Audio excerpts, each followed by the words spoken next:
मेरी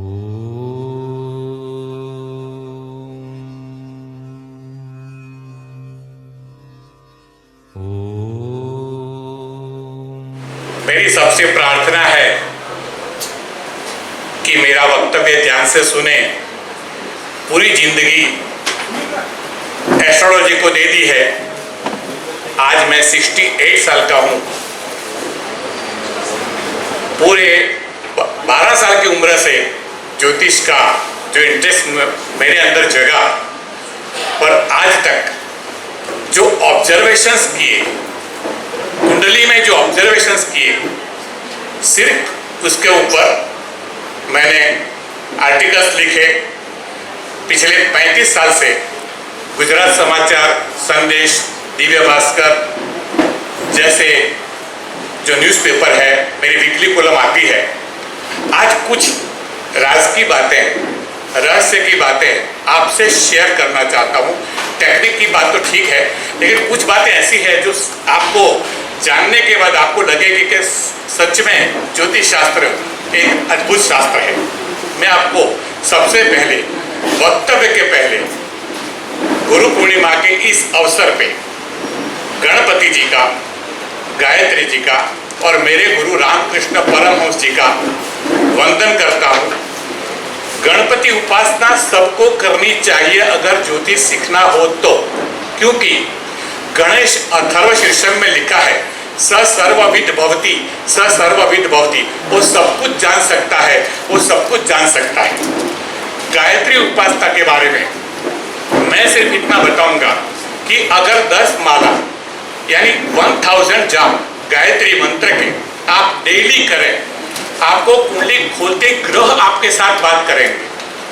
आप जब 1000 गायत्री मंत्र डेली करें और जब आप ज्योतिषी बने, तो जब आप कुंडली खोलेंगे तो कुंडली के ग्रह आपको जवाब देंगे। कुंडली के कोई रहस्य जानने की जरूरत नहीं पड़ेगी। और गुरु रामकृष्ण परमहंस के बारे में तो मैं इसलिए बता रहा हूँ कि मैंने 1973 में गुरु पूर्णिमा के दिन भगवान रामकृष्ण देव का साक्षात्कार अपने घर के अंदर किया था। आज के युग में मेरे सामने रामकृष्ण परमहंस जी के दर्शन मैंने किए थे। तब से मेरी ये साधना चली आती है।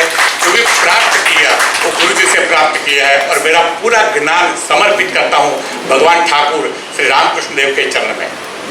एक ऑब्जर्वेशन की मैं बात बताऊँ आपको, ज्योतिष कैसे सीखा जाता है आपको बताऊँ। एक इंसान मेरे पास आया, सिंह लग्न था, लग्न में केतु था, उसको दाढ़ी थी। थोड़े महीने बाद दूसरे एक व्यक्ति मेरे पास आई। मैं ऑब्जर्वेशन बहुत करता हूँ, शार्पली ऑब्जर्वेशन करता हूँ। तो मैंने उसको भी देखा, सिंह लग्न था, लग्न में केतु था, दाढ़ी थी। तीसरे एक व्यक्ति आई, सिंह लग्न में केतु नहीं था, लेकिन सूर्य के साथ केतु था, उसको भी दाढ़ी थी। चौथा एक आदमी आया, सूर्य के साथ राहु था, उसको भी दाढ़ी थी। फिर मैंने उसके ऊपर रिसर्च चालू कर दिया।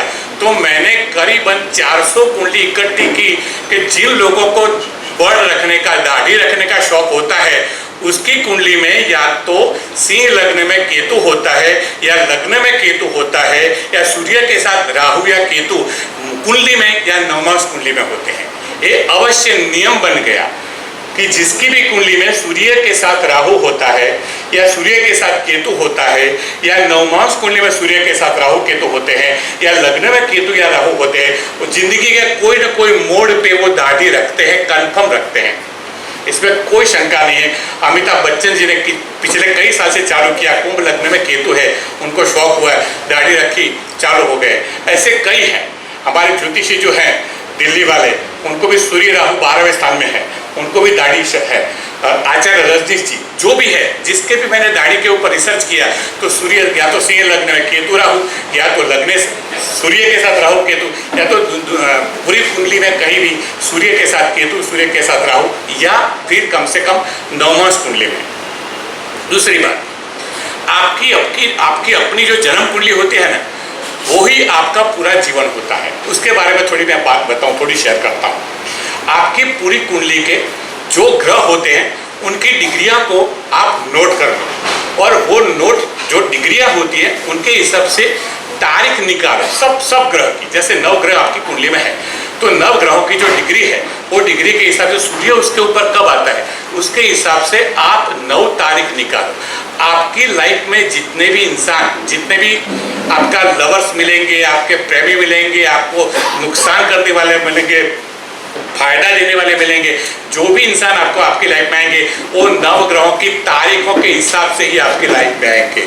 That is a confirm law. मैं आपको फॉर एग्जांपल बताऊं कि जैसे मेरी कुंडली में गुरु धन राशि का 25 डिग्री का है, गुरु धन राशि का 25 डिग्री का है, तो 25 डिग्री का जो सूर्य कब होता है तो जनवरी की 9 तारीख के आसपास, 9-10 के आसपास। तो मेरी वाइफ का जन्म तारीख जो है वो 10वीं जनवरी है। उसके आने के बाद मेरी प्रगति हुई, क्या कि गुरु मेरी कुंडली में आया, मेरे लाइफ में आया। यानी इसी तरह से अच्छा शनि, जैसे शनि 11 डिग्री का है सिंह राशि में, शनि सिंह राशि में 11 डिग्री का है, तो इसका मतलब सिंह राशि में हुआ तो इसका मतलब 26-27 अगस्त को करीबन 11 डिग्री 26-27 अगस्त को आती है। तो 26-27 अगस्त वाला आदमी मेरी लाइफ में आया तो उसने मुझे बर्बाद कर दिया। एक एग्जाम्पल है, क्योंकि शनि मेरी कुंडली में अष्टम स्थान में पड़ा है, 11 डिग्री का है, उसकी डिग्री का जन्म तारीख वाला जो इंसान मेरे लाइफ में आया उसने बर्बाद किया। एक दूसरी कुंडली की मैं बात करता हूँ, उसकी कुंडली में केतु है 6 डिग्री का, केतु तुला राशि में 6 डिग्री का है। तो तुला राशि में 6 डिग्री का केतु होता है 21 अक्टूबर के आसपास। तो उसकी लाइफ में 21 अक्टूबर वाली जन्म वाली एक लड़की आई, उसने उसको बर्बाद कर दिया। तो केतु उसकी लाइफ में कैसे आया, सूर्य को लेके आया, डेट को लेके आया, इंसान बन के आया। तो ये छोटी छोटी बातें ऐसी है रिसर्च करने वाली कि जो आप अपना पूरा ऑब्जर्वेशन करो तो आपको पता चलेगा कि लाइफ में जो जो इंसान आते हैं, हमारी लाइफ में जो जो इंसान आते हैं वो आपके हमारी कुंडली के हिसाब से ही आते हैं, बाकी नहीं आते हैं। दूसरी बात लेडीज के हिसाब से बताऊं कि जिस लेडीज की कुंडली में शनि वीक होता है उसकी काम वाली कभी टिकते नहीं है, उसको बदलनी पड़ती है बार बार। जो लड़की की जो स्त्रियां होती है उसकी कुंडली में अगर शनि वीक होता है तो उसकी काम वाली कभी टिकते नहीं है। और जिनकी कुंडली में शनि बहुत पावरफुल होता है, योग कारक होता है, उच्च का होता है या वर्ग होता है, कुछ भी होता है, तो एक इंसान नौकरी में ऐसा आ जाता है उनके कुंडली में पूरी जिंदगी उनके समर्पित हो जाता है। तो ये छोटी छोटी बातें हैं जो ग्रहों की वो हमको समझनी चाहिए। सिंह लग्न की मैंने बात की। अब दूसरी बात 4 नंबर की मैं बात, 4 नंबर जो है राहु का नंबर है। और जो पुलिस इंस्पेक्टर यानी पुलिस डिपार्टमेंट के जो ऑफिसर होते हैं या तो जो गुंडे मवाली लोग होते हैं जो लोगों को समाज को डराते हैं, वो सबके मोबाइल नंबर में पिछले 5 अंक में 4 नंबर रिपीट होता है रिपीटेडली, जैसे 4445 22444 11444 लाइक दैट।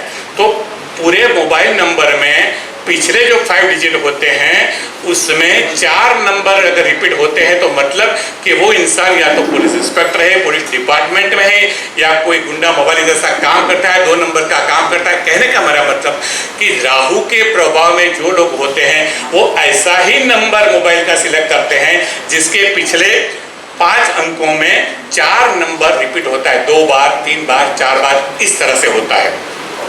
दूसरा एक रिसर्च मैंने किया कि 79 में जो लड़कियां पैदा हुई, याद रखना एक बहुत बड़ा रिसर्च है, 79 में जो लड़कियों का जन्म हुआ उसमें से मैंने देखा, एक आर्टिकल लिखा था मैंने दिव्य भास्कर में कि 79 में जो लड़कियां पैदा हुई है उनकी आज तक, ये आर्टिकल 3 साल पहले का है, उनकी आज तक शादी नहीं हुई है। 79 में जो लड़कियां पैदा हुई उसकी आज तक शादी नहीं हुई। अगर शादी हुई है तो 32 साल के बाद हुई है, 32 साल के बाद हुई है, यानी 30 के बाद हुई है। तीसरा पॉइंट ये है कि अगर जिसकी शादी अगर हो भी गई है पहले तो शादीशुदा जिंदगी अच्छी नहीं चल रही है या डिवोर्स हो रहे हैं।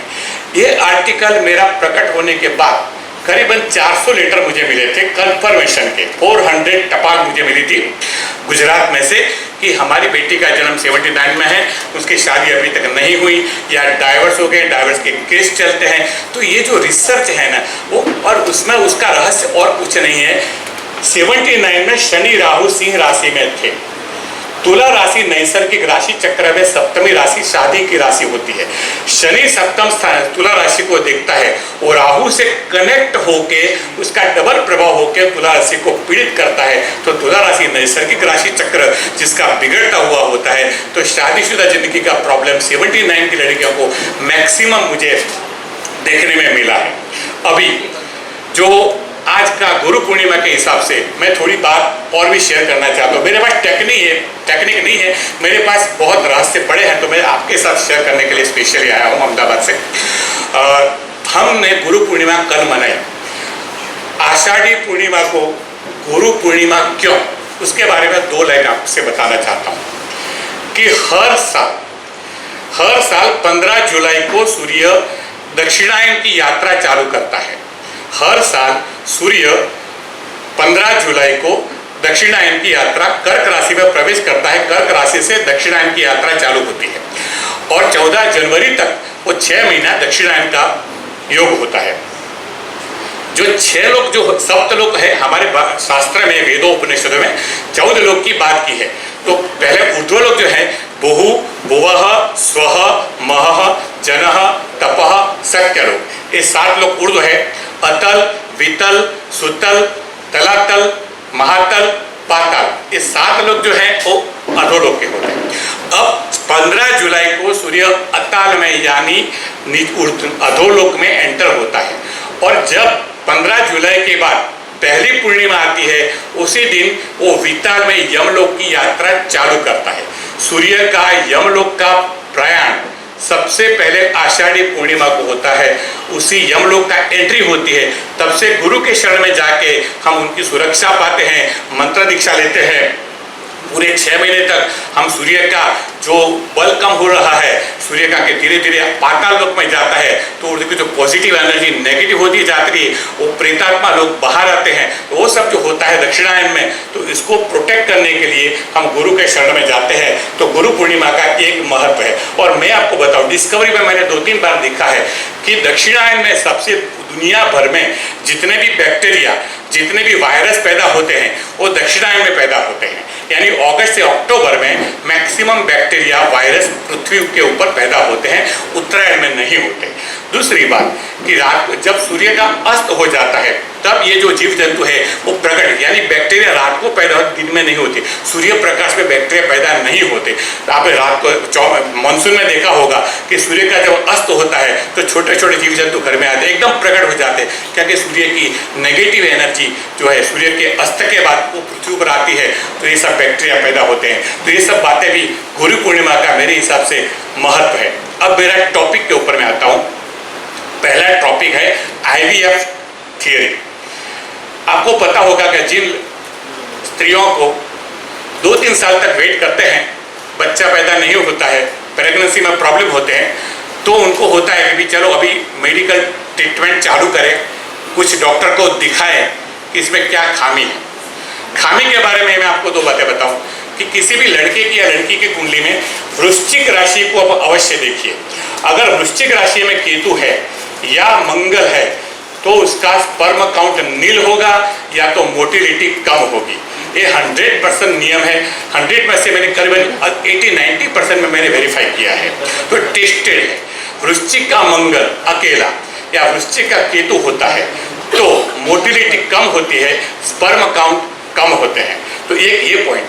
अगर लेडीज की कुंडली में वृश्चिक राशि में केतु होता है या मंगल होता है तो फैलोपियन ट्यूब दबी हुई होती है, फॉलिकस का डेवलपमेंट नहीं होता, ओवरीज में प्रॉब्लम होते हैं, तो कोई ना कोई गर्भाशय यूटेरस के प्रॉब्लम उसकी कुंडली में होते हैं। तो सबसे पहले तो हमको ये चेक करना है कि वृश्चिक राशि उसके दूषित है कि नहीं। वो करने के बाद उसकी ट्रीटमेंट के ऊपर पहले फोकस करना है। वो ट्रीटमेंट में जब डॉक्टर कहे कि एवरीथिंग इज नॉर्मल, अभी प्रेगनेंसी कंफर्म है, तो IVF जो है वो ट्रीटमेंट ऐसी है, तो इसको इन विट्रो फर्टिलाइजेशन बोलते हैं। IVF in vitro fertilisation. तो कांच के ग्लास के अंदर फर्टिलाइजेशन जो ब्यूरोट वगैरह में जो करा देते हैं वो पूरी सिस्टम को IVF बोलते हैं। तो IVF में क्या होता है कि लेडीज के गर्भाशय से स्त्री बीज निकाल के पुरुष बीज से उसको मिलाते हैं फिक्स डेट को डॉक्टर अपने लेबोरेटरी में, और उसको फलीनीकरण फर्टिलाइजेशन के हिसाब से रख देते हैं। सवाल क्या होता है कि लड़का और लड़की दोनों की कुंडली के हिसाब से ये अगर ट्यूनिंग नहीं होता तो आईवीएफ फेल हो जाता है। यही बात है कि डॉक्टर बाद लाख 2 लाख का खर्च करके आप आईवीएफ ट्रीटमेंट कराओ, लेकिन उसके हिसाब से अगर वो रिजल्ट ना मिले, अगर वो उसका डेवलपमेंट ना हो, ग्रोथ ना हो, तो पूरे के पूरे पैसे पानी में हो जाते हैं। तो शास्त्रों के नियम के हिसाब हम जानना चाहते हैं। शास्त्रों के नियम ऐसे होते हैं कि सबसे पहले तो हस्बैंड और वाइफ दोनों की कुंडली के पैटर्न हमको नक्की करनी है। मैं पैटर्न के बारे में आपको बताऊं। फॉर एग्जाम्पल कि सूर्य शनि हस्बैंड की कुंडली में एक साथ है या वाइफ की कुंडली में सूर्य शनि एक साथ है, तो बच्चे की कुंडली के डीएनए में भी सूर्य शनि साथ में आएंगे या तो साथ में आएंगे या तो आमने सामने आएंगे या नवमास कुंडली में साथ में आएंगे। सूर्य मंगल साथ में है फॉर एग्जाम्पल हस्बैंड या वाइफ की, तो बच्चे की कुंडली में सूर्य मंगल की युति या प्रतियुति आएगी। राहु और सूर्य का योग है, तो सूर्य जब राहु के साथ होगा तभी जब डिलीवरी होगी तो बच्चा होगा। तो यानी बच्चे के कुंडली में सूर्य राहु आएगा। तो 9 महीने बैक आके हमको टाइम फ्रेम पहले पकड़ ली है। फिर से मैं रिपीट करता हूँ कि जैसे आपकी कुंडली में सूर्य और शनि आमने सामने हैं, वाइफ की कुंडली में भी सूर्य और शनि आमने सामने है या प्रतियुति है, युति है नवमास कुंडली में, तो सूर्य शनि जब तक इकट्ठे नहीं होंगे तब तक डिलीवरी नहीं होंगी। तो जब इकट्ठे कब होने वाले हैं वो टाइम फ्रेम पहले एडवांस में निकालो, उसके 9 महीना बैक आओ, वो टाइम फ्रेम देख लो। तो उसी महीने में अगर हम आईवीएफ कराते हैं तो प्रेगनेंसी रहने के पूरे चांसेस है। और मैंने कई केस में मेडिकल को फॉलोअप करके एस्ट्रोलॉजी गाइडलाइन से 100% आईवीएफ सक्सेसफुल बनाया है। ये मेरा गाइडेड एकदम जिसको एक्सपीरियंस में जो है वो मैं आपको बता रहा हूँ। दूसरी बात कि जब टाइम पीरियड आता है लड़की का, उसके बाद 6-7 दिन को छोड़ के ऐसा दिन पकड़ने का है प्रेगनेंसी का जो एकदम फर्टाइल हो। वो ऐसा दिन कौन सा होगा, मैं इसके लिए आपको बताता हूँ कि स्त्री की कुंडली का जन्म लग्न जो है, जन्म के जो अंश होते हैं लग्न के, उसका जो नक्षत्र है, या तो वो नक्षत्र, उससे 7वां नक्षत्र, उससे 14वां नक्षत्र, उससे 21वां नक्षत्र, यानी 4 नक्षत्र हुए, 7वां, 14वां, 21वां और जन्म नक्षत्र यानी लग्न का नक्षत्र। ये 4 नक्षत्र, फिर चंद्र जिस नक्षत्र में है उसका और उससे 14वां नक्षत्र, फिर सूर्य जो नक्षत्र में है उसका और उससे 14वां नक्षत्र, ये टोटल 8 नक्षत्र आ गए। लग्न के 4 नक्षत्र आ गए, लग्न का नक्षत्र 7वां, 14वां, 21वां, सूर्य का उससे 14वां, चंद्र का उससे 14वां। तो ये टोटल 8 नक्षत्र में से एक नक्षत्र में ही कंसेप्शन होगा। उसी दिन अगर आईवीएफ को दोनों के स्त्री बीज पुरुष बीज मिला दिए तो 100% रिजल्ट मिलेगा, अदरवाइज नहीं मिलेगा। तो मेडिकली हम डॉक्टर को गाइड करें कि भाई ये नक्षत्र इस तारीख को आता है, इसी तारीख को आप ये सहयोग करो लेबोरेटरी में, तो ही रिजल्ट मिलेगा, नहीं तो वो डेवलपमेंट ग्रोथ नहीं हो पाएगा। तो एक तो ये बात हमको बराबर देखने की है। दूसरी बात मैं आपको बताऊं कि जिस दिन ये सब करना है, यानी आईवीएफ का ट्रीटमेंट का ग्रोथ करने का है या दोनों को मिलाना है, गुरु की दृष्टि चंद्र के ऊपर होनी चाहिए।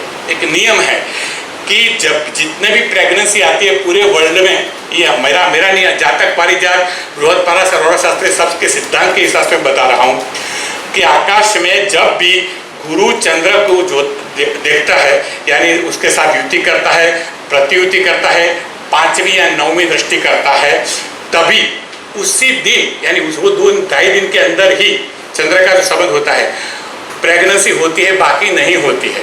तो हमको दोनों मिलाना है, गुरु चंद्र का कनेक्शन है कि नहीं, वो 7वां, 14वां, 21वां नक्षत्र है कि नहीं, वो दोनों को एकदम तालमेल करके अगर हम डेट निकालते हैं तो आईवीएफ 100% सक्सेसफुल होता है। फिर पैटर्न पकड़ के मैंने डिलीवरी की डेट भी अब बता सकते हैं कि किस तारीख को डिलीवरी होगी और कौन से लग्न में, क्योंकि जो पुरुष का लग्न होता है उससे 11वां और 10वां लग्न मैक्सिमम आता है। 70% 11th हाउस, जैसे तुला लग्न है तो सिंह लग्न में बच्चा पैदा होगा या कर्क लग्न में होगा। तो इस तरह से 70-80% तो 11th और 10th हाउस आएगा, ये तो 5वां स्थान आएगा, 9वां स्थान आएगा, या तो लग्न खुद आएगा।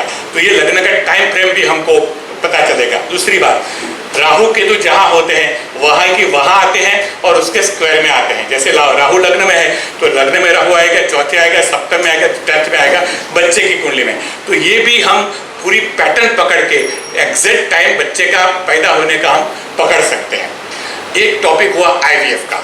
लास्ट टॉपिक जो मैं बता रहा हूं वो है 0 डिग्रीज के रहस्य। 0 डिग्रीज में आपको बताऊं कि कोई भी ग्रह 0 डिग्री कब होता है या 29 डिग्री कब होता है, मैं आपको बताऊं। कोई भी ग्रह जब 29 डिग्री क्रॉस करके, Sunil ji very important, 29 degree cross करके जब 1 डिग्री तब आता है तब पहले 0 होता है। अब 0 डिग्री का मतलब कि एक राशि में से निकल के दूसरी राशि में जा रहा है। अब राशि के अंदर कोई दीवार है, कोई वॉल है आकाश में। हमने देखा है कि 12 राशियों के कोई अग्नि तत्व है, पृथ्वी है, वायु है, जल है, फिर अग्नि है। तो ये हर राशि का हमने विभाजन तो कर दिया, लेकिन हर राशि के बीच में कुछ तो ऐसा है, कोई वॉल नहीं है।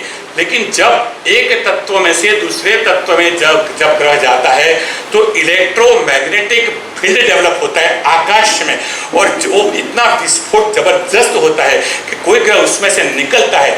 जब ग्रह 0 डिग्री पे आ जाते हैं तो उसकी एनर्जी मल्टीपल हो जाती है।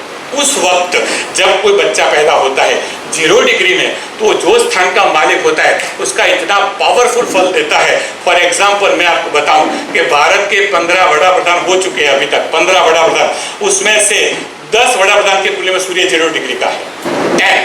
15 में से 10 का 0 डिग्री का सूर्य है।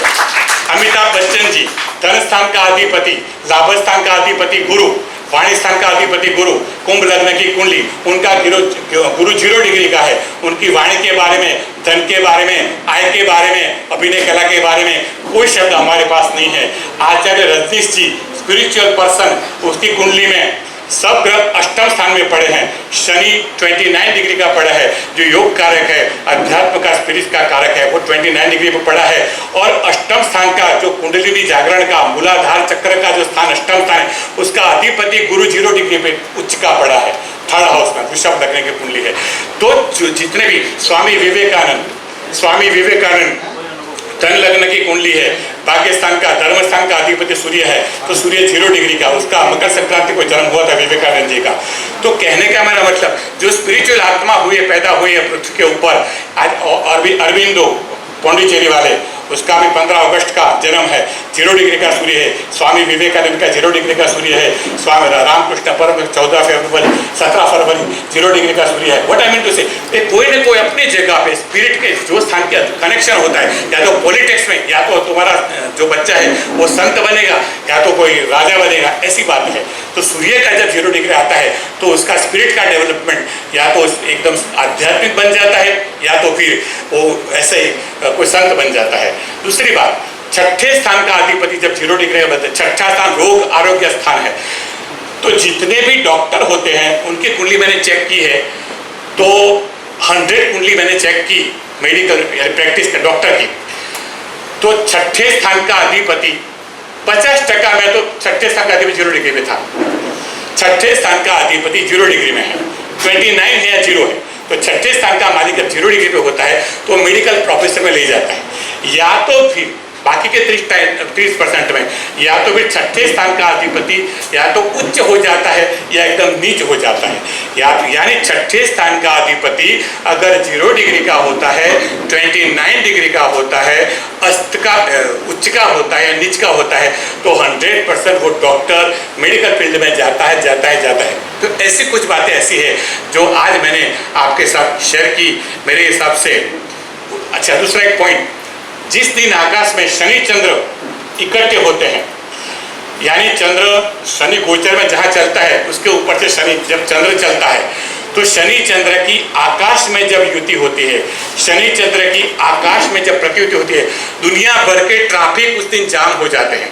आप कहीं भी निकलो, ऑब्जर्व करो, कहीं भी आपको फ्लाइट लेट है, ट्रेन लेट है, ट्रैफिक जाम है, आप एकदम कुंडली याद करो, आज शनि चंद्र इकट्ठे हैं, आमने सामने हैं, या एक दूसरे को दृष्टि करते हैं। दूसरी बात, शनि और गुरु का संबंध, जीव और शिव का संबंध, जब भी शनि की दृष्टि में गुरु आता है या गुरु की दृष्टि में शनि आता है, तब आध्यात्मिक शिविर है, स्पिरिचुअल शिविर है, या तो ज्योतिष की शिविरें चलती है। अभी आज की तारीख आप देख लीजिए, वृश्चिक का शनि है 5 डिग्री का, 4-5 डिग्री का, और गुरु भी है 2-3 डिग्री के आसपास का। तो शनि की दृष्टि में गुरु है, तो हमारा ये सप्तऋषि का एक आयोजन हुआ, तो गुरु और शनि। और वही बात मैं बता रहा हूँ कि हर एक की कुंडली में जब गुरु के ऊपर शनि आता है या शनि के ऊपर गुरु आता है, तब साक्षात्कार होता है।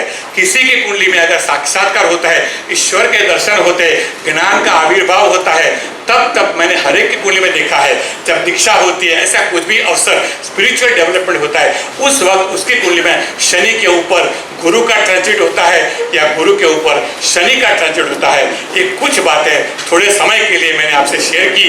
यही मेरा आज का अभिवादन था। Thank you very much. Thank you.